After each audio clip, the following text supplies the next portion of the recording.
Welcome to Real Judaism with Rabbi Ari Klapper. Unfiltered wisdom for Jewish life. Continuing in Perek Beis, v'hinei Yirmiyahu hayamit oinein al roya b'nei doira mipnei hayosim neguim b'nega hamida azoi shayu malim eineim b'mimaseim b'li she'asimu lev liros mahem halasoisim la'arev. Yirmiyahu navi, he mourned. He was very upset with the evil in the people in his generation, that they were stuck with this affliction, that they turned their eyes away from what they were doing without paying attention to all the things that they were causing, whether to do them or to not do them. The pasuk in Yirmiyahu says, "Ein ish nicham al ra." Also, there's no person who feels bad about the evil he's doing. They're like horses that run into battle. When a horse is running into battle, right, now we have other types of weapons, but it used to be for thousands of years the cavalry, right? The horses running into battle. So did the horse really think about where he was going? No, the horse is just going because one riding the horse is telling him to go. They're not thinking about it. They're just going. Do they realize that it's very possible they're running into their own death? Are they thinking that way? No, not at all. They're not thinking like that. They're running. They keep going, just based on their natural tevel, their natural way of life. And the path that they had chosen beforehand, whether they chose it purposely or not purposely, without stopping to take stock of what they're doing. And they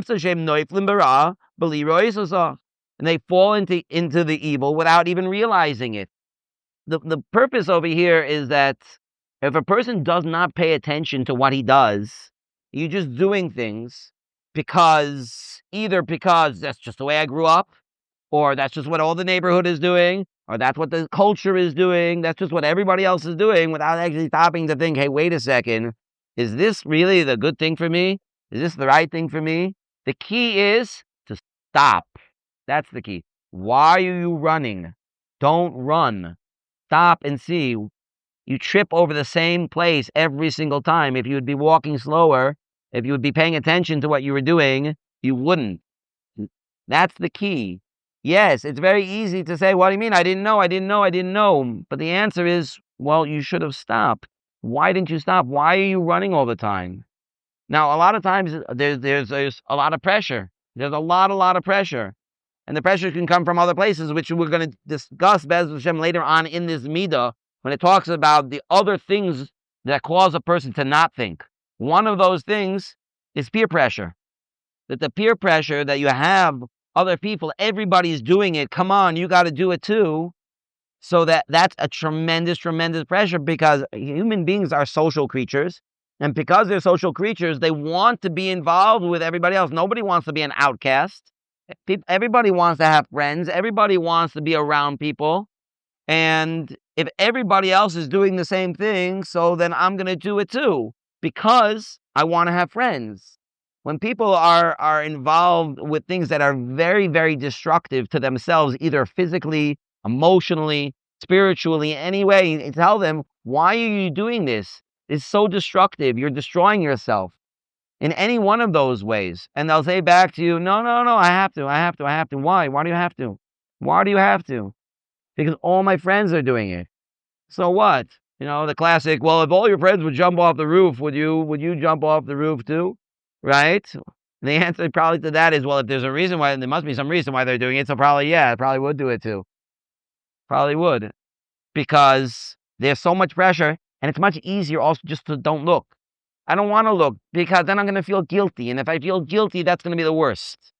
Nobody in life wants to feel guilty about what they do. So there are two ways of not feeling guilty.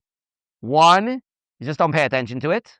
Two is to make an excuse why it's actually good, why it's actually okay thing.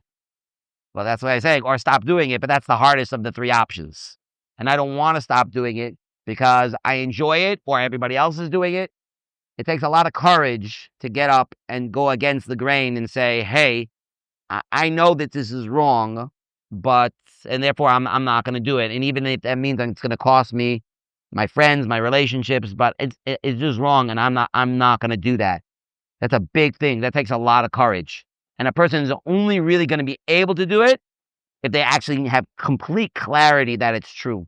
And a person will only have complete clarity if they really, really know. And that means stopping to think. You have to stop and think about it. It's much easier for the Yetzer Hara to stop you in advance and say, no, just keep going. Just keep going. Don't even stop and think about it. If you don't stop and think about it, then I don't have any issues. You just keep going.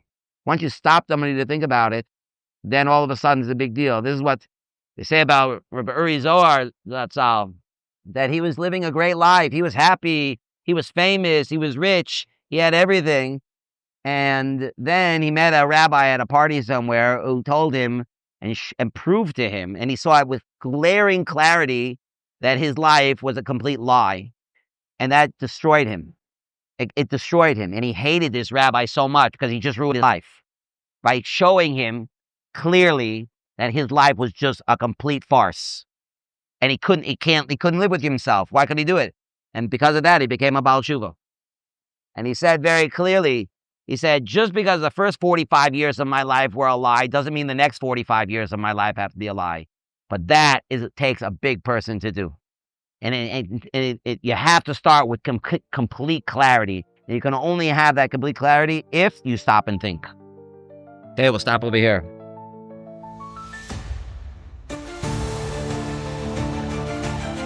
Thank you for joining Real Judaism, where we explore Torah's wisdom for real life.